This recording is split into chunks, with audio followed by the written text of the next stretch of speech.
I was one of those kids who was obsessed with Pokemon Go back in middle school from 2016 to 2017. There could have been a shooting lockdown drill at my school, but the moment a shiny Lugia pops up on the Pokemon Go app, it's like, bro, I'm risking it all for that catch, right? Get underneath your desk! No, dude, this Master Ball has been collecting dust, and now I have the chance to use it. Like, I'll pass.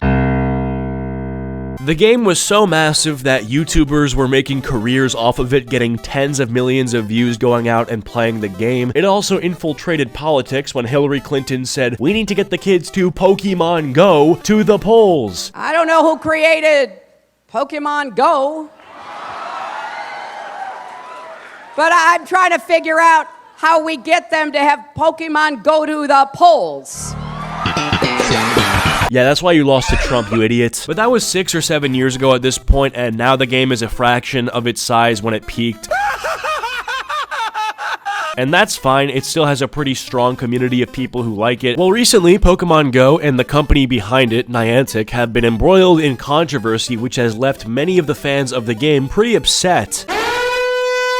This website says it's gonna take me 10 months to hit 500k. I think that's whack. Let's do it way before that. So subscribe to the channel and help me out. And while you're down there, follow my Twitter and Instagram. Links are down below. Thanks. So in the game, obviously, you have your trainer that you play as and what you see on the screen when you're walking around catching Pokemon. Some of you probably already see where this is going, but they decided to completely revamp the player models to make them more gender neutral, I suppose. I don't even know if it's gender neutral or body positive. On the Pokemon Go subreddit, players were showing the specifically female character model who in the recent update lost all of her curves. They basically deleted her waist and her figure in general. They got rid of that hourglass figure and opted for like a fucking trapezoid. Now, I don't know if I want to sit here and say like, oh, Pokemon is going woke or anything like that, but look, players are not happy about it. This post with over 3,100 upvotes on our Pokemon Go, saying my Masato cosplay's ruined. The default pose isn't doing any favors either. Posting this before and after image for comparison. Top comments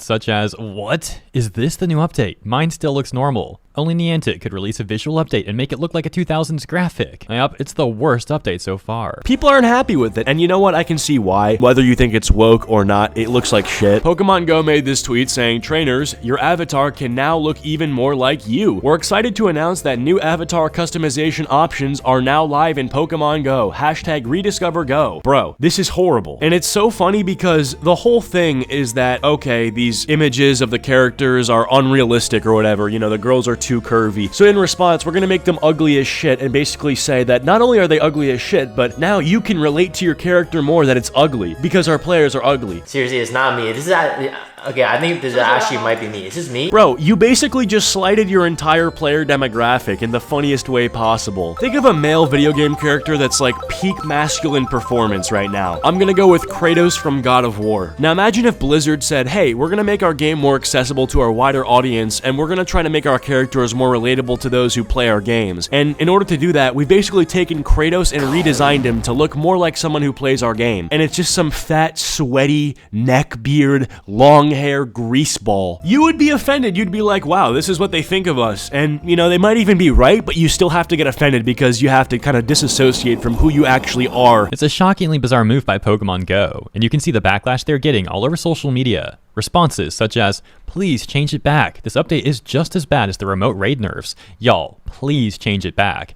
I'm not trying to be toxic, but what is this weird potato-shaped body going on here? And please tell me how you think the new avatar looks better in any way. I'll zoom this comparison up by Rhea so you can take a better look at that and some of the changes, which is, as mentioned, just bizarre. Here's another example, saying no one asked for this, revert it. Now on Reddit, people are gonna say what they're gonna say, you know, it's kind of an anarchy over there, but on Twitter, oftentimes what companies will do when they get backlash is they'll either disable comments, they'll delete tweets, or in some cases they'll try to be slick and they'll buy positive comments to try to influence public perception, you know, oh well, if some people think it's good, then maybe I'm overreacting by complaining about it, that sort of thing, right? They're diluting the public opinion. Now the main question on people's mind is why would would they do this? And it looks like there's a connection between the owners of Pokemon Go, the company Niantic, and another company called GaymerX. Well, it's not a company, it's a non-profit. GaymerX is an American public benefit non-profit corporation based in California, dedicated to celebrating and supporting LGBTQ plus people and culture in the world of gaming with a focus on video games. Now, what does GaymerX actually do? Well, GaymerX is proud to offer consulting and training services to the games industry as a part of our mission to support and celebrate LGBTQIA+ people and culture in games. We offer a selection of LGBTQIA+ centered training curricula, as well as customized solutions designed to advance diversity, equity, visibility, and inclusion in gaming. We serve individuals and businesses working in video games and tabletop gaming industries, including independent game developers, game studios of all sizes, publishers, media outlets, and more.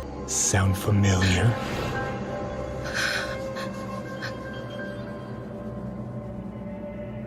Fuck you. So it's a company that basically have made their own academic curriculum, and they want to sell it to companies that want to train their employees on how to be more diverse, equitable, and inclusive in their video games, right? How do we implement this sort of curriculum in our games? Now, if you go on GaymerX's website, you can see that their clients include Dead by Daylight, and on the left, you can see Niantic, the Pokemon Go developers. So I would go on to assume that the reason Pokemon Go and Niantic have implemented these things into their game is due to their relationship with GaymerX. Well, in light of this, people have been going back and looking into GaymerX, auditing them, and they found quite a few skeletons in their closet. Mid-boss and GaymerX CEO exits after allegations of misconduct. GaymerX's foundation's Matt Kahn has stepped down from his role as CEO of the nonprofit that runs a series of LGBTQIA game events. He is also leaving the indie studio he founded, Mid-boss, after a series of allegations have emerged online about his misconduct. Co-founder and president Tony Rocca will be running the company for the foreseeable future.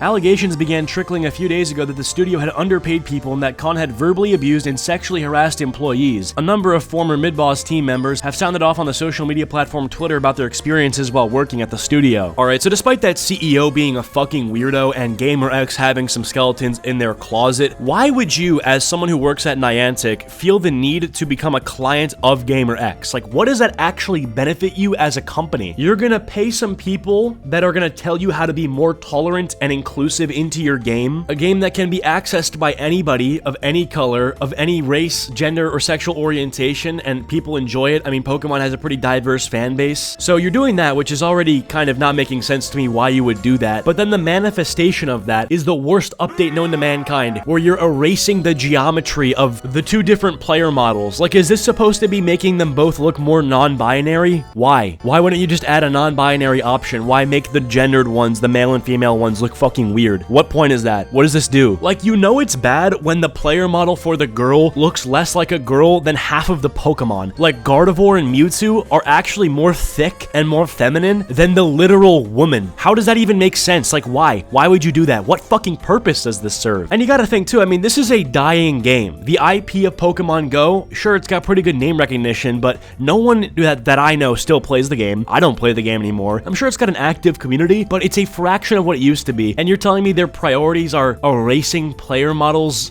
dimensions? Okay, that makes a lot of sense. Thank you, GaymerX. Niantic are yet to reverse this update or make any comment about the criticism that they've been getting on it, and I don't think they will, to be honest, because why would they have paid for this GaymerX thing to basically not implement what they paid them to tell them to do? But ultimately, it just looks horrible, and obviously people are upset by that. So Pokemon Go is continuing to kill their game. They're continuing to kneecap themselves in pretty much every respect.